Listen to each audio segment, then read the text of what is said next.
To the south of the ceremonial grounds is the cooking and eating area.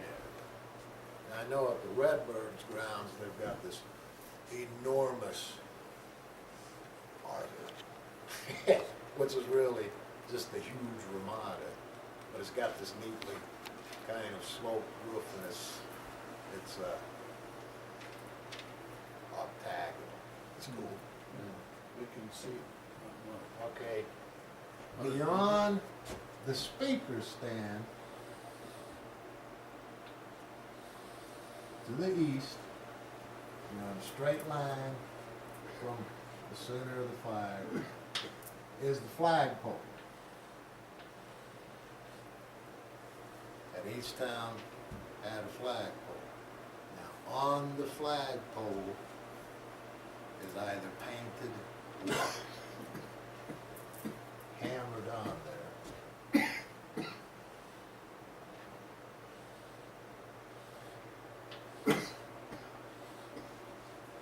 a diamond shape.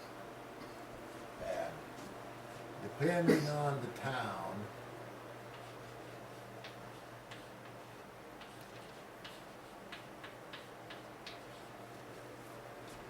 half of the diamond would be red and half of the diamond would be white. And it didn't necessarily have to be this way. This way was kind of to show you, okay, the predominant group here is red fire. In other towns,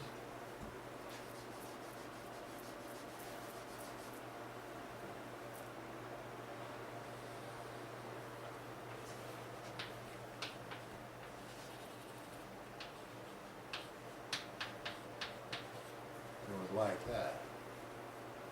Basically, that was telling you, okay, this is a Cherokee town. The diamond shape being the abstract symbolism for the thunder, who is the creator of human beings. So it's like you got God the creator, God the female creator, and then the offspring, baby Jesus, whatever you want to call it, was the creator of we human beings. First two created the universe, the thunder created us. So that's what that was. That was like the town sign. And the flag, if it was a red town, and that was generally determined by the predominant clan. These clans were red. That was known, that was understood. These clans were white. That was the division among the people. These guys here were both. The red and the white fire was combined when this clan formed. And unlike what Lloyd Gardner was always trying to convince us of, I've never been convinced it was a pink fire. No. Could have been wrong. I won't deny it. I've never seen a pink fire. In the area of the flag pole was the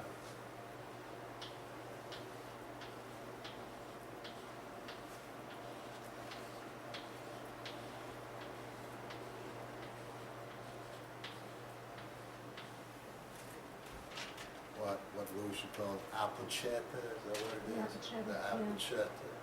Every town had it, and it was rocks that people brought back. And they added it to it. Yeah, okay.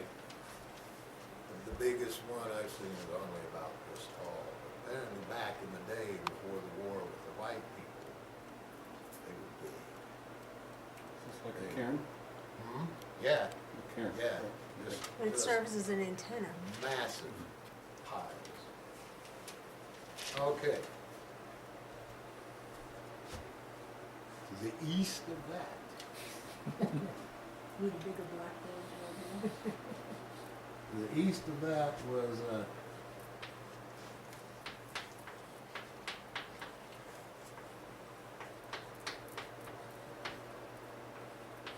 what I call purification stations. First spot, and generally back in the day, they built them close to a running river or stream.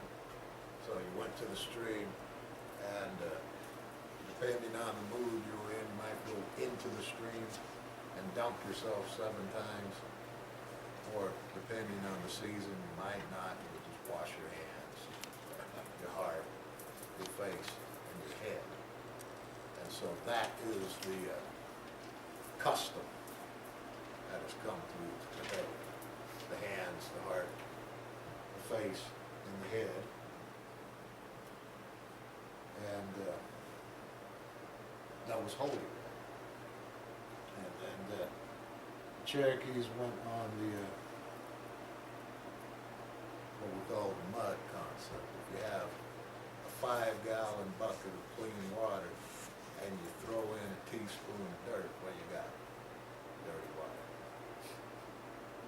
Well, the same thing with the holy water. But the holy water was water that had been collected over time.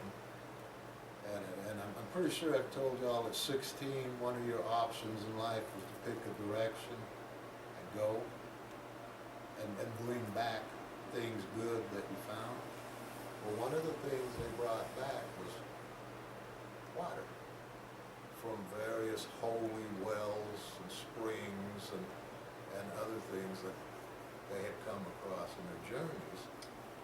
And they would bring these to the temple and empty it into the big container of water, so you had all of this holy energy. And if Dr. Emoto's studies are right, it's there, so it's all combining. And so if it was a stream, okay, on the day of the ceremony, went and put a few drops of water upstream. So now it's a holy stream. Or if they were using a basin or something, the same thing. And the big requirement was that it was running water. How do you do that if you don't have a stream nearby? Old method. Anytime you needed running water and you're in a place where there's no running water, you take one container and empty it. You take another container, pour the water in it, and you keep doing this for the length of the ceremony or the ritual. That's running water. Doesn't say it has to be running out of a mountain, even though that would be nice. You do what you got before you act. Question, Ernie? Does this have to be done before the ceremony? Yeah. Yeah. That's And then you move from the water to Brazil. What is the correct pronunciation of them little charcoal? Brazier. It's a brazier, it's not a Brazil. Brazier. I've often wondered about it. Anyhow, something where there's sage and cedar bark. And you do the same thing with the sage and cedar. And the whole thing going back to you wash your hands so that whatever you touch now is like all purified and holy. And one of the requirements of the Cherokee people is you touch your people. You make actual physical contact, and handshake don't cut it. And the reason I was taught is because the closer you get to somebody, within a matter of moments, your hearts are beating at the same rate.